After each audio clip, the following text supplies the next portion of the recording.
नमस्कार मित्रांनो, आजच्या ब्लॉग मध्ये तुमचं सर्वांचं स्वागत आहे. तर आमचा अचानक प्लॅन झाला की आम्हाला शेगाव जायचं आहे. म्हणजे सकाळ सकाळी 6च्या एसटी मध्ये बसलो आणि निघालो शेगावच्या दिशेने. मलकापूरच्या बस स्टँडवर उतरून डायरेक्ट आलो रेल्वे स्टेशनवर. मलकापूरच्या रेल्वे स्टेशनवर आलो तर रेल्वे तर अगोदरच उभी होती. मग काय डायरेक्ट बसलो रेल्वे मध्ये. मलकापूर पासून शेगाव काही जास्त दूर नाही. मग काय आलो शेगाव मध्ये. हे शेगावचं रेल्वे स्टेशन आहे.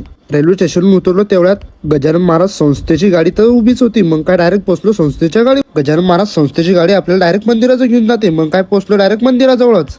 मग केला मंदिराकडे प्रवेश. मला तर मंदिरात आज लयच गर्दी दिसू राहिली. हे आहे गजानन महाराजचं मंदिर. हे भारतातच नाही तर पुऱ्या जगात फेमस आहे. नंतर आलो चप्पल काढेल चप्पल स्टँडकडे. चप्पल स्टँडवर पण लय गर्दी होती. मग आलो गजानन महाराजाच्या दर्शनासाठी रांगेमध्ये. आम्हाला वाटलं आज काही लवकर आमचा नंबर लागत नाही, पण 1-1.5 घंट्यातच आमचा नंबर लागला. हे आहे गजानन महाराजचं मंदिर. वरतून बघा किती खतरनाक व्ह्यू होते.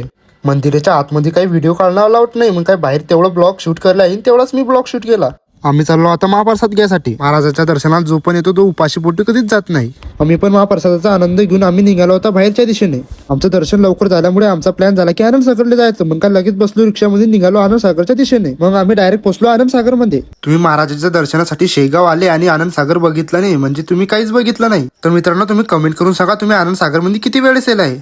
आम्हाला आनंद सागर मध्ये संध्याकाळ झाली होती. मग आम्ही डायरेक्ट आलो रेल्वे स्टेशनकडे. मित्रांनो, तुम्हाला आजचा ब्लॉग आवडला असेल तर लाईक आणि सबस्क्राईब नक्की करा. तर भेटू पुढच्या ब्लॉग मध्ये.